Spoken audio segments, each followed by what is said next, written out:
Hello students, let us start 22nd lecture of linear algebra which includes 5th lecture of linear dependence.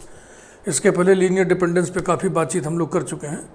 एक example हमने उठाया जो कि बहुत ही बढ़िया एग्जाम्पल है. एक लीनियर स्पेस है V3R. अब देखो फील्ड R अगर है तो फील्ड R पे ये 3 R3 C3 न ये कौन कौन बन सकता है. C3 भी R पे बन सकता है, R3 भी R पे बन सकता है. तो जहाँ दोनों संभावना होती है, पॉसिबिलिटी होती है, वहाँ V3 लिख दिया जाता है. Consider the vectors this show that the sub spaces spend by S and spanned by T are the same. Subspace spanned by S will be L of S. Subspace spanned by T will be L of T. We have to show that L of S equal to L of T. ठीक है ना. अब आइए इसको धीरे धीरे आगे बढ़ाएं.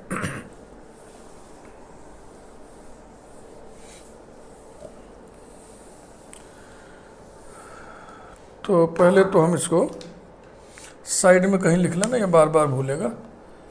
Alpha equal to 3 tuple 1 2 1, beta equal to 3 tuple 3 1 5 and gamma equal to 3 tuple 3 -4 7. S alpha beta है. एस अल्फा बीटा को रखने वाला सेट है और टी तीनों को रखने वाला सेट है ना.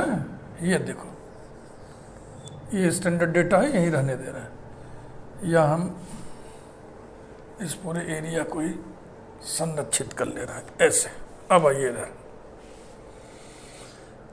Since S is subset of T है कि नहीं. देखो S is subset of T. Therefore, L of S is subset of L of T.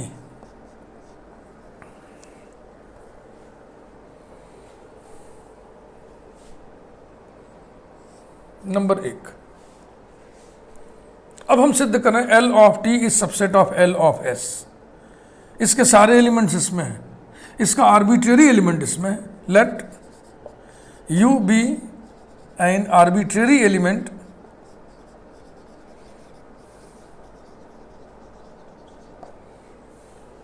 of L of T, then U will be a linear combination of elements of T. यानी कि U equal to A alpha plus B beta, ऐसे लिखें तो बेहतर होगा. Then there exist scalars A, B, C say such that U is linear combination of alpha, beta and gamma. माने U is equal to A alpha plus B beta plus C gamma. Number 2, U को हमने लिखा है A alpha plus B beta plus C gamma. हमें सिद्ध करना है कि U L of S का एलिमेंट है. यानी हमें सिद्ध करना है U इज इक्वल टू एक scalar into alpha plus another scalar into beta. यही चीज हमको ले आना. अगर ऐसा आ जाए तो हम कह देंगे U belongs to L of S. Gamma को गायब कर देना है. यह तभी संभव है जब गामा की वैल्यू अल्फा बीटा के रूप में लिखी जा सके. Gamma as linear combination of alpha beta लिखा जा सके, तभी ऐसा हो सकता है. तो या तो हम पहले अल्फा बीटा गामा के सेट को LD दिखाएं और तब ये कहें कि चूंकि ये 3 वेक्टर्स का LD सेट है इसलिए इसमें प्रत्येक अन्य 2 का LC होगा, लेकिन उसमें टाइम ज़्यादा खर्च होगा. हम यही तो चाहते हैं कि गामा अल्फा बीटा के LC के रूप में एक्सप्रेसिबल हो सके. ये आओ चेक कर लें, डायरेक्ट चेक कर लें. लेट अस राइट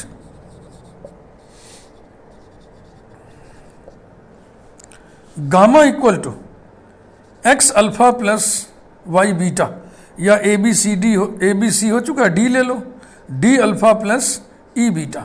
नंबर 3 हमने मान लिया और फिर इस सिस्टम को हम लेके आगे बढ़ें. अगर ये कंसिस्टेंट सिस्टम है तो सब कुछ ठीक ठाक होता चला जाएगा, और अगर कहीं फंसेगा जाके तो हम कह देंगे सिस्टम कंसिस्टेंट नहीं है, यानी गामा अल्फा बीटा के एलसी के रूप में नहीं लिखा जा सकेगा, है ना। क्या करें हम, एलडी वेल्डी चेक करें, टाइम खर्च होगा। स्किल इसी को कहते हैं। देन चलो इस सिस्टम को आगे बढ़ाओ। गामा माने 3 - 4 7, 3 - 4 7 equal to D into alpha माने 1 to 1 प्लस ई, बीटा माने 3 1 5 equal to D 2d D plus 3e E 5e।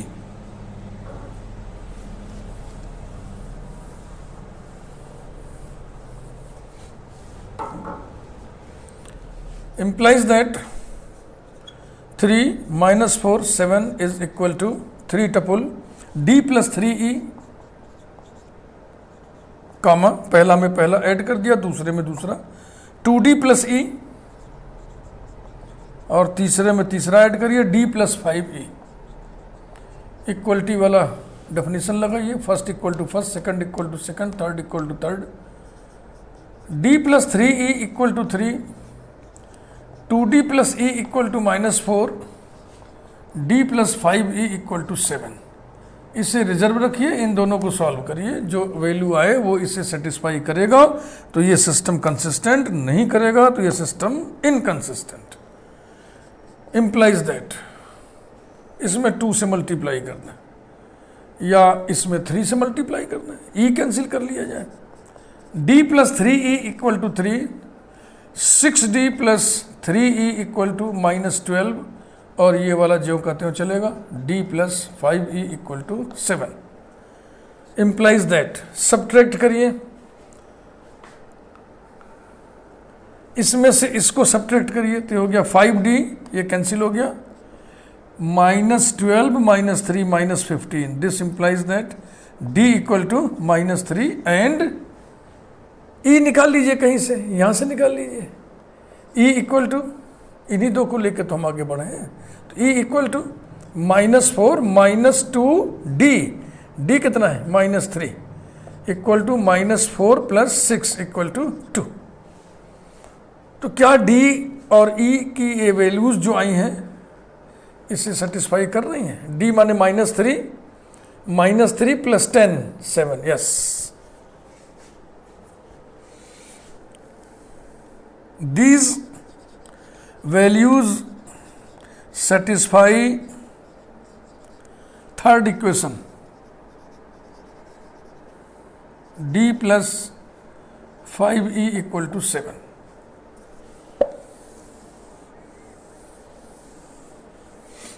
Therefore gamma equal to क्या लिखे थे आप, d alpha plus e beta, तो ये हो जाएगा d माने -3 अल्फा और e माने +2 beta.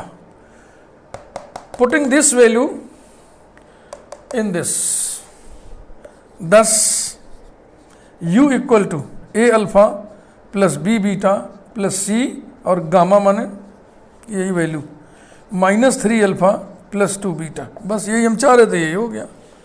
Equals to a -3c alpha plus b plus 2c beta. Being linear combination of alpha beta, it belongs to L of S. Therefore, L of T is subset of L of S. L of T. Number 2. From 1 and 2, we have the result L of S equal to L of T. तो इस समय आपको हम system of linear equations, non homogeneous system, homogeneous system, determinant approach हम आपको बता रहे हैं। थियरी समझा दिया हमने, बेस्ड न्यूमेरिकल्स हम इस समय कर रहे हैं। एक न्यूमेरिकल और देखें, एग्जाम्पल 2, आज का दूसरा एग्जाम्पल है। Show that the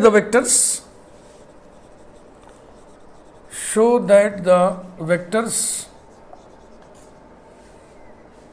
alpha equal to 1 3 2, beta equal to 1 -7 -8, and gamma equal to 2 1 minus 1 2 1 minus 1 are LD in R cube over R are linearly dependent in R3R full stop. 1 3 2 फिर से check कर लो, गलत ना होने पाए। 1 minus 7 minus 8 2 1 minus 1।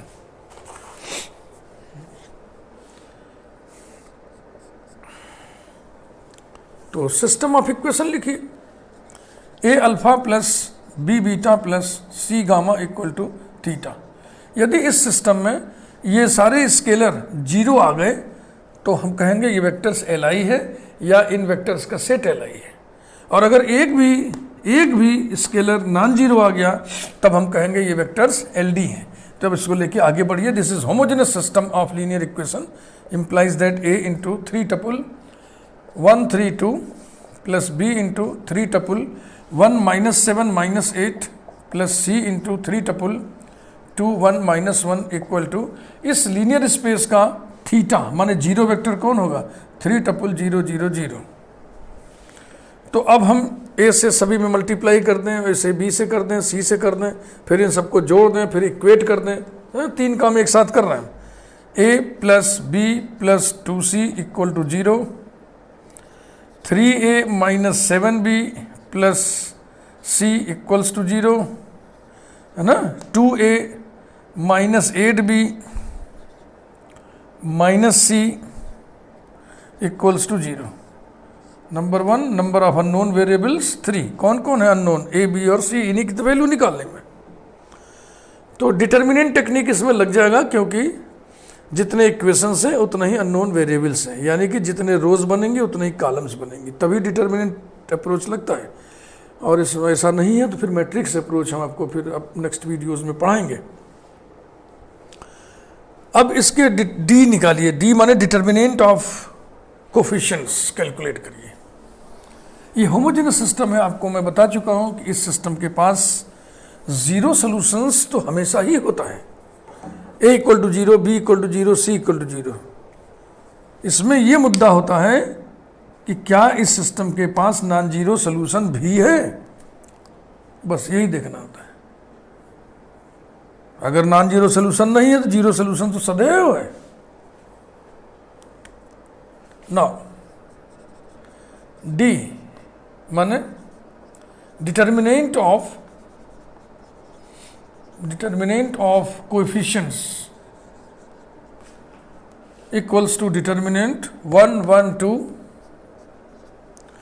3 minus 7 1 2 minus 8 minus 1। चाहे तो आप ट्रांसफॉर्मेशन लगा के इसको करिए और चाहे तो डायरेक्ट एक्सपेंड कर दीजिए, लेकिन ट्रांसफॉर्मेशन लगा के करना चाहिए। आप बड़े बच्चे हैं तो मैं इसको टारगेट लेकर के इसकी मदद से इसको जीरो कर रहा हूँ, इसकी मदद से इसको जीरो कर रहा हूँ। तो ट्रांसफॉर्मेशन वो ट्रांसफॉर्मेशन लगाइएगा जिसके कारण डिटर्मिनेंट की वैल्यू नहीं बदलती है। C1 is replaced sorry C2 is replaced by C2 minus C1, C3 is replaced by C3 minus 2C1 equals to 1 3 2। This minus this 0 minus this minus 7 minus 3 minus 10 minus 8 minus 2 minus 10, 2 minus twice of this 2 0 1 minus 6 minus 5 minus 1 minus 4 minus 5। इसी का ये दूना है ना, जब किसी column का multiple हो दूसरा कॉलम तो ऐसे डिटर्मिनेंट की वैल्यू कितनी होती है 0। प्रॉपर्टीज पढ़ने का ही सब तो फायदा है ना। तो डी 0 आ गया। डी 0 आने का मतलब क्या है कि हाँ भाई हाँ इसके पास नॉन जीरो सोल्यूशंस भी है। Therefore the system one has, देखो लैंग्वेज पे ध्यान देना, हम कैसे लिख रहे हैं, हम सॉल्व नहीं करेंगे, हम देखो कैसे कर रहे हैं समझो पहले। The system one has non zero solutions also. Zero solutions तो होगा ही होगा। अगर केवल जीरो सोल्यूशन होगा ए बराबर 0, बी बराबर 0, सी बराबर 0 तो एल आई। और अगर नॉन जीरो सोल्यूशन भी है माने स्केलर्स के नॉन जीरो होने की गुंजाइश है तो L D. The system one has non zero solutions also. इसका मतलब ए बी सी तीनों जीरो आएंगे? ना ना ना, ऐसा नहीं है। इट मीन्स कुछ स्केलर्स, कुछ अननोन्स नॉन जीरो भी आएंगे, यानी ए बी सी में कुछ, चाहे एक, चाहे दो, चाहे तीनों नॉन जीरो भी आएंगे। तो सिस्टम नंबर वन तो हम किसी और को डाले थे, जो सिस्टम बना था हम नंबर हम भूल गए, तो मैं इसे लिख दे रहा हूँ, therefore the system has non zero solutions also. तो समझ रहे हैं ना, ए बी सी में से चाहे एक नॉन जीरो है, चाहे दो नॉन जीरो है, चाहे तीनों नॉन जीरो है। तो इसका मतलब alpha beta gamma L D है। बस वो कुछ नहीं लिखना है, हो गया। सिंस चाहो तो देखो ऐसे लिख दो, since in one not all A B C are zero. All A B C are zero, not, उसको हम निगेट कर रहे हैं। इसका मतलब कुछ लोग नॉन जीरो भी हैं। Therefore alpha beta gamma are linearly dependent. ये रहा आज का तीसरा एग्जाम्पल। देखिए,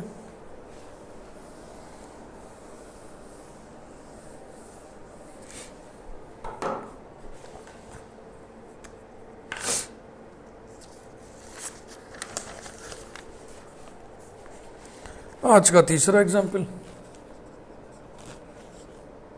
शो दैट द वेक्टर्स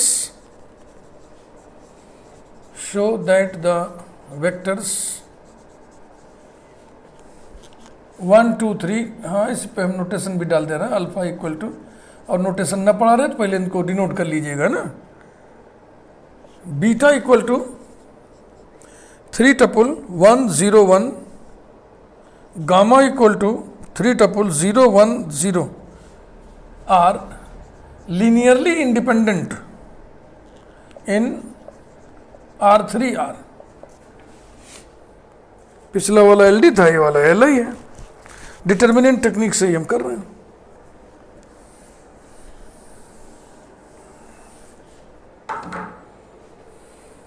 देखिए उसको, सिस्टम ऑफ इक्वेशन लिखिए, a alpha plus b beta plus c gamma equal to theta. Number one, that is a into 1 2 3 plus B into 1 0 1 plus C into 0 1 0 equal to 0 0 0। फिर मैं तीन काम एक साथ कर दे रहा हूँ, आपके समझ में आ रहा होगा। ए है ना, प्लस बी और प्लस 0 सी इक्वल टू 0, फिर 2a plus 0b plus C equal to 0, then 3a plus b plus 0c equal to 0। This is system number 2। Number of unknown variables हमेशा लिख देना चाहिए, यूज कहीं हो चाहे ना हो, ये आदत डाल लीजिए। Now d equal to determinant 1 1 0 2 0 1 3 1 0। तो इस पर हम ट्रांसफॉर्मेशन लगा दे रहे हैं, C2 is replaced by C2 minus C1।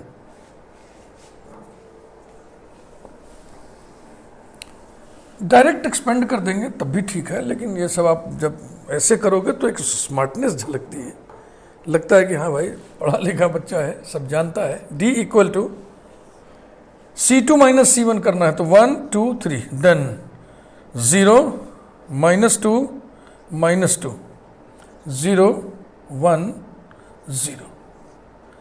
इससे एक्सपेंड कर दें इसी रो से, तो यही बस बचेगा, है ना, ये छूटेगा और ये छूटेगा, तो यह आ जाएगा 0 माइनस इंटू माइनस प्लस 2, यानी कि नॉन जीरो आ गया।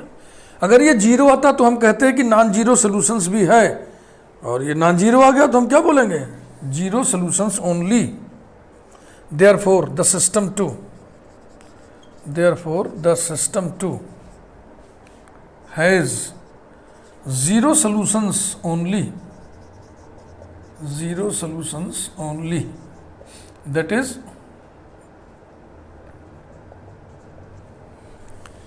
A equal to 0, B equal to 0, C equal to 0. Since in 1,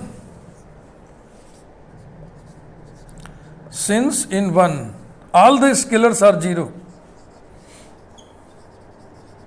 all the scalars are 0, therefore 1 में जितने वेक्टर्स लगे हैं उनका सेट Li होगा, या उन्हीं वेक्टर को ही कह दीजिए Li। ये भी चलन में है, alpha beta gamma are linearly independent vectors. ये रहा।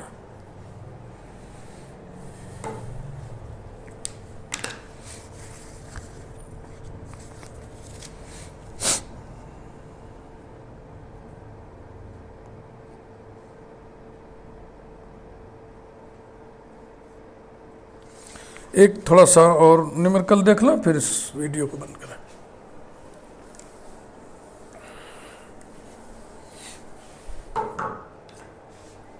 Example 4.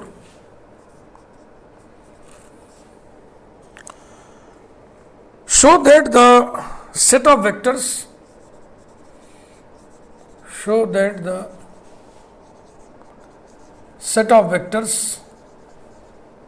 alpha equal to 4 tuple 1 1 2 4, beta equal to 4 tuple 1 minus 1 minus 4 0, gamma equal to 4 tuple 2 minus 1 minus 5 2, and delta equal to 4 tuple 2 1 1 6 is LD in the linear space R4R। तो determinant technique फिर लगाएंगे हम, क्योंकि 4x4 का हिसाब किताब हमको बनते हुए दिख रहा है।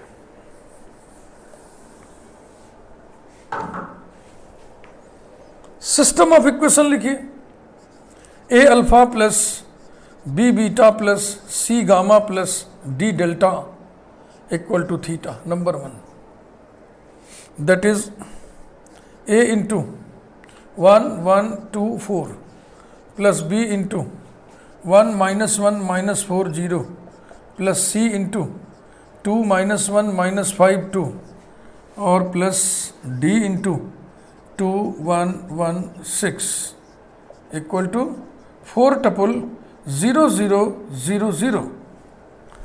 दिस इम्प्लाइज दैट, फिर डायरेक्ट कर रहे हैं ए यहाँ से, पहला लो plus b plus 2c plus 2d equals to 0।